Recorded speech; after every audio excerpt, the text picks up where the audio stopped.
The morning of my surgery, I handed my sister Amanda the keys to my apartment along with the power of attorney documents my lawyer had prepared. "Are you sure about this, Maya?" she asked, though I could see the eagerness in her eyes. "Giving me full authority over your finances while you're recovering?" "It's just temporary," I said, adjusting my hospital gown. "The surgery should be routine, but Dr. Patterson said I'll need at least 6 weeks of recovery time. I trust you to handle things while I'm out of commission." Amanda nodded solemnly. "Of course. I'll take care of everything, pay your bills, check your mail, water your plants. You don't need to worry about anything." What I didn't tell her was that the modest apartment she'd always teased me about was actually worth $2.3 million, fully paid off, and that my simple lifestyle was a deliberate choice rather than a financial necessity. As the founder and owner of Pacific Financial Group, a mortgage and lending company I'd built over the past 8 years, my net worth was somewhere north of $180 million. But Amanda had always seen me as her struggling younger sister who worked in some boring finance job and lived way below her potential. She'd married well, her husband Derek was a successful orthodontist, and they lived in what she considered the lifestyle our family deserved. Meanwhile, I lived in a converted warehouse loft downtown, drove a reliable Toyota, and rarely talked about my work beyond saying I was in lending. The surgery went well, but complications during recovery meant I was unconscious longer than expected. What should have been a 2-day hospital stay stretched into a week, with another week of heavy medication that left me barely aware of my surroundings. It was on day 14 when I was finally alert enough to check my phone that I saw Amanda's text message. "Thanks for the down payment on my new house." Face blowing a kiss. Confused, I scrolled up to see what I had missed during my medicated haze. There were dozens of messages from Amanda over the past 2 weeks. "Maya, your apartment is way too big for just you. Derek and I found the perfect house in Westfield Hills. The realtor says your place could sell quickly if we price it right. I know you'd want to help family. The house we want is $850,000. Your apartment should cover most of it.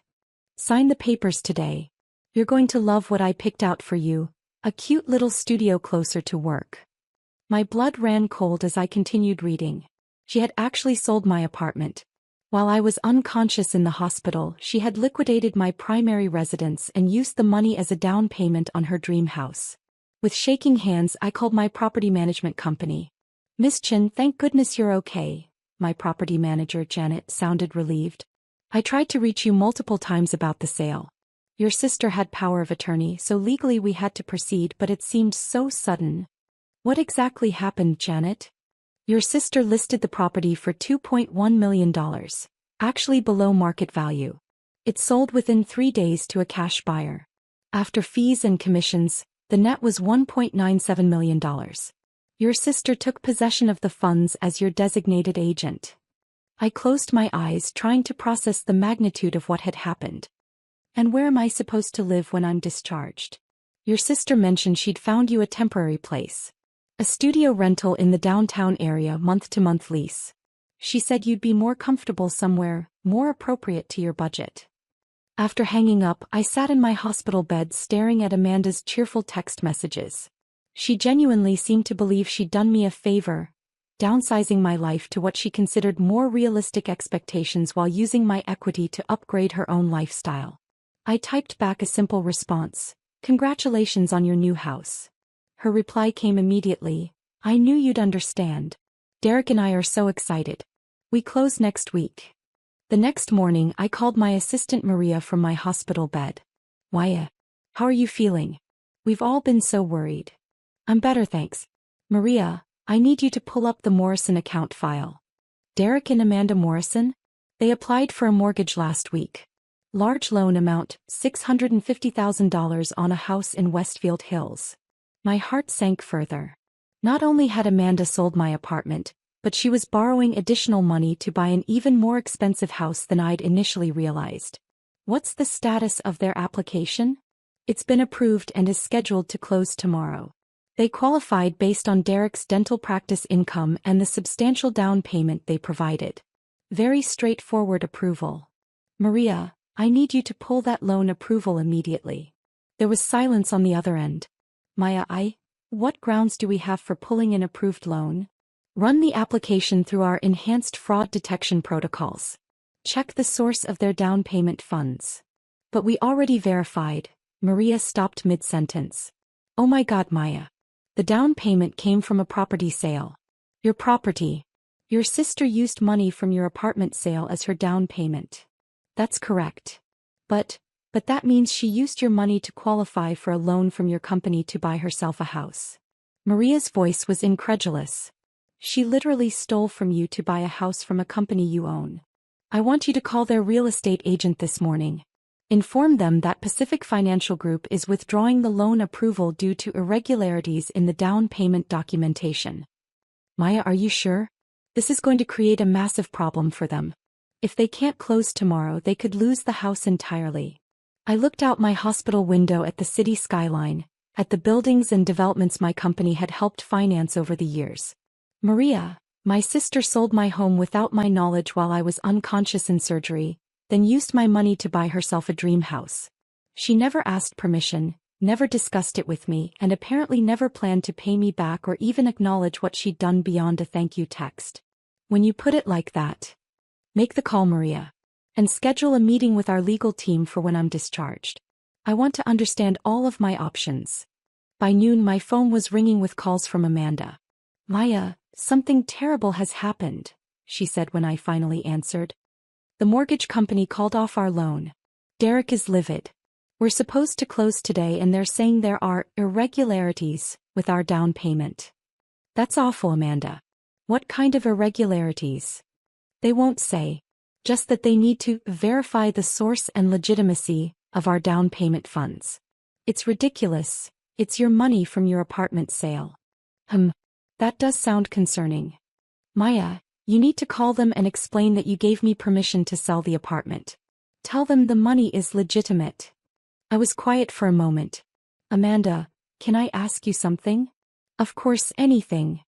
When you sold my apartment, what was your plan for paying me back? Silence. I continued, you used $1.97 million of my money as your down payment. When were you planning to repay that? Maya, come on. You know Derek and I would take care of you. We were going to let you live in our basement apartment rent-free. Your basement apartment. It's really nice. Separate entrance, full bathroom. Much more practical for someone in your situation. My situation? Single, working a basic job, no real assets. Maya, that apartment was way too much house for you. You were living beyond your means. I felt a cold fury building in my chest. Living beyond my means. Don't be upset. Derek and I are just being realistic about money. We have his practice, investments, our financial planning. We can make better use of that equity than you could. I see. So you sold my apartment, used my money to buy yourself a house, and your plan to repay me was to let me live in your basement. Don't say it like that. We're family. And it's not like you could have afforded to keep that place anyway. The property taxes alone were probably more than your monthly salary. That was the moment I decided Amanda needed to learn exactly who she was dealing with. You're right, Amanda. We are family. Which is why I'm going to help you understand the situation you've created. What do you mean? The mortgage company that declined your loan? That's Pacific Financial Group. Okay, so. I own Pacific Financial Group, Amanda. I founded it 8 years ago. It's my company. The silence stretched so long I thought the call had dropped. That's not possible, she finally whispered. You used my money to apply for a loan from my company to buy a house that you planned to let me pay for by living rent-free in your basement. Maya, you can't own a mortgage company. You work in some basic finance job. I work as the CEO and majority shareholder of a lending institution that originates over $400 million in mortgages annually. We have 847 employees across 6 states. Another long silence. But your apartment, your car, the way you live. I live modestly by choice, not necessity. My net worth is approximately $180 million. I could hear Derek in the background asking what was happening, Amanda's muffled voice trying to explain what couldn't be explained. Amanda, are you still there? Maya, if this is true, if you really own the mortgage company, can you fix this? Can you approve our loan? I almost laughed at her priorities. Even faced with the revelation that she'd stolen nearly $2 million from someone worth $180 million, her first concern was salvaging her house purchase. That's an interesting question, Amanda. Let me ask you one first. What exactly did you think was going to happen when I woke up and discovered you'd sold my home? I thought you'd be grateful. I was helping you right-size your life. By stealing my house and using the money to buy yourself a mansion. It wasn't stealing. You gave me power of attorney. For medical emergencies and bill paying, not for liquidating my assets to fund your lifestyle upgrades. Derek had apparently taken the phone. Maya, look, we can work this out. Amanda made some poor choices, but we're family. We can set up a payment plan. Derek, let me stop you right there. Your wife didn't make poor choices. She committed theft, fraud, and breach of fiduciary duty. The fact that we're related doesn't change the legal realities. You can't be serious about pressing charges against your own sister. I'm not talking about pressing charges, Derek. I'm talking about the natural consequences of Amanda's decisions. She sold my house without permission and used the money to qualify for a loan that she now can't get because the lender, me, is aware of the fraud. Amanda took the phone back. Maya, please. We'll lose the house. We'll lose our deposit, our inspection fees, everything. We might even get sued by the sellers for backing out. Those are the consequences of your choices, Amanda. But you can fix this. You own the mortgage company. Yes, I do. And as the owner, I have a responsibility to maintain ethical lending standards. I can't approve a fraudulent loan just because the applicant is my sister. Then what are we supposed to do? I'd been thinking about this question since my conversation with Maria. Here's what's going to happen, Amanda. You're going to return every penny of my money. Today. We can't. We already gave it to the sellers as a down payment. Then you're going to liquidate whatever assets you need to liquidate to get my money back. Sell Derek's boat. Sell your jewelry. Take a loan against his practice. I don't care how you do it, but I want $1.97 million returned to my account by end of business today. That's impossible. Then you're going to lose the house, lose your deposit, and probably face a lawsuit from the sellers. And I'm going to file a police report for theft and fraud. Derek's voice was back on the line. Maya, be reasonable. We don't have access to that kind of cash immediately. Give us time to figure this out. Derek, your wife had time to figure out how to steal from me while I was unconscious. She can figure out how to return what she stole just as quickly. What if we could come up with half by tonight and set up payments for the rest? I considered this. The full amount returned today, or I file criminal charges tomorrow. Amanda was crying now. Maya, please. I made a mistake. I'm sorry. But destroying our lives won't get your money back any faster. Amanda, you destroyed your own lives when you decided to steal from me. I'm just declining to be an accomplice to fraud. But we're family. Yes, we are. Which makes what you did even worse. After hanging up, I called Maria again. How did the conversation go with their agent? Badly. They're threatening to sue Pacific Financial for breach of contract and damages. The sellers are furious, the real estate agents are scrambling, and Derek Morrison called me directly screaming about how we're destroying their family. Let them sue. Our legal team will have a field day with that one. What else? I've been thinking, Maya. Even if they return the money, what are you going to do about housing when you're discharged? I smiled for the first time in days. Maria, pull up the Riverside Tower listings. I've been looking at the penthouse unit. The $4.2 million penthouse? That's the one. Let's make an offer. Cash purchase, close in 2 weeks. Maya, are you sure? That's quite an upgrade from your warehouse loft. I've been living modestly for years, partly out of habit and partly because I didn't want to deal with family assumptions about my lifestyle. But Amanda has made it clear that my family is going to make assumptions regardless of how I live. I might as well live in a way that makes me happy. Should I prepare financing? No, cash purchase. Let's liquidate some of the Microsoft stock. 2 hours later, my phone rang again. It was Amanda and she sounded defeated. Maya, we got the money. All of it. Derek borrowed against his practice and we liquidated our retirement accounts.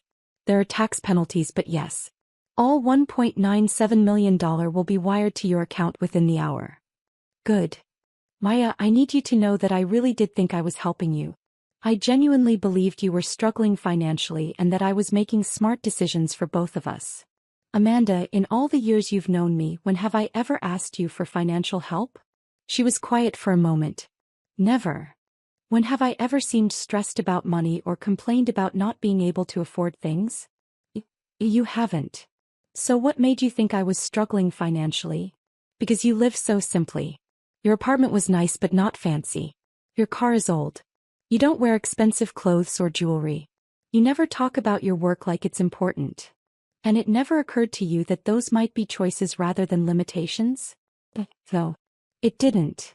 Amanda, I need you to understand something. What you did wasn't just theft. It was a complete violation of my trust and autonomy. You made major decisions about my life based on assumptions you never bothered to verify. I know. I'm so sorry. More than that, you were willing to take what you thought was everything I had to buy yourself luxuries. Even if I had been struggling financially, taking my only asset to fund your dream house would have been unconscionable. He was crying again. Maya, how do we fix this? How do we fix our relationship? I thought about that question seriously. I don't know if we can, Amanda. Trust isn't just about money. It's about respect, communication, and caring about someone else's well-being as much as your own. But I do care about you. You care about me the way you understand me, which apparently isn't very well. You've spent years dismissing my choices, assuming you know what's best for my life, and treating me like someone who needs to be managed rather than respected. I never meant to make you feel that way. Intent matters, Amanda, but impact matters more. And the impact of your choices has been devastating. Derek took the phone again. Maya, we've learned our lesson. We'll never make assumptions about your life again. Can we start rebuilding from here? Derek, you can start rebuilding by treating me like an adult who is capable of making her own decisions about her own life. That includes asking before assuming, listening before judging, and respecting my choices even when you don't understand them. We can do that. We'll see. 3 weeks later, I was settled into my new penthouse with its floor-to-ceiling windows and panoramic city views.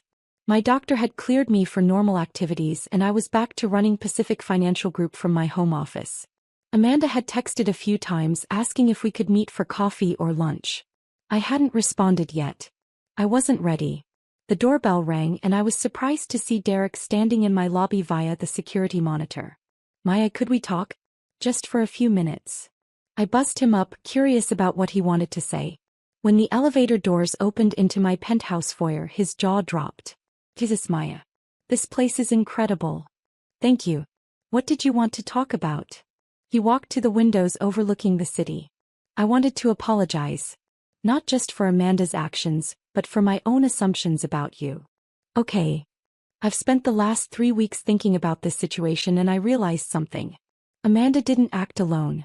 I was part of the decision-making process. I knew she was selling your apartment, and I never questioned whether it was appropriate. Why didn't you question it? Because I assumed you needed the help. I assumed Amanda was the successful sister who was taking care of the struggling sister. I never considered that I might have it backward. I nodded. That's honest. Maya, can I ask you something? When you were building your company, getting successful, becoming wealthy, did you ever want to tell us? Did you want to share those achievements with family? I thought about his question. Yes, many times. But every conversation about my work got redirected or dismissed. Amanda would change the subject to Derek's practice or her volunteer work. My parents would ask when I was going to find a real career, or get married. Eventually, I stopped trying to explain what I was building. We made you feel like your success didn't matter to us.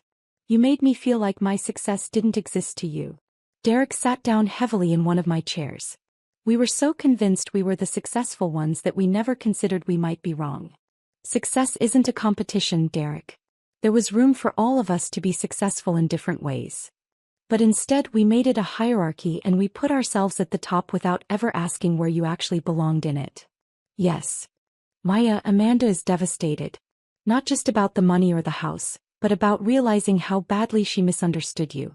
How badly we all did. I can imagine. Is there any way forward for our family?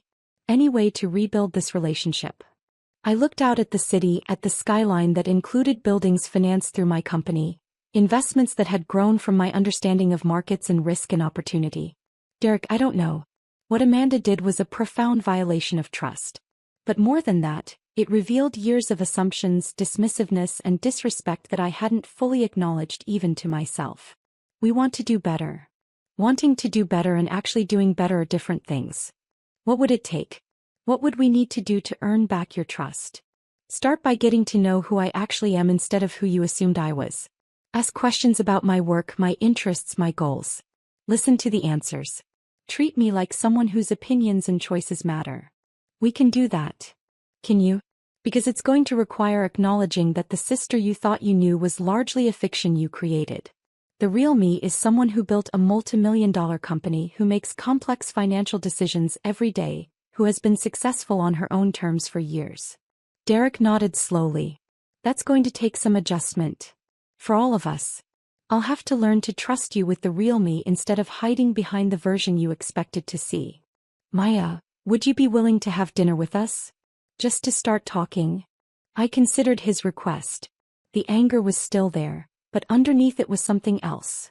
A longing for family connection that I hadn't realized I'd been suppressing. One dinner. But Derek, I need you to understand something. I'm not the same person who went into surgery 3 weeks ago. What happened changed me.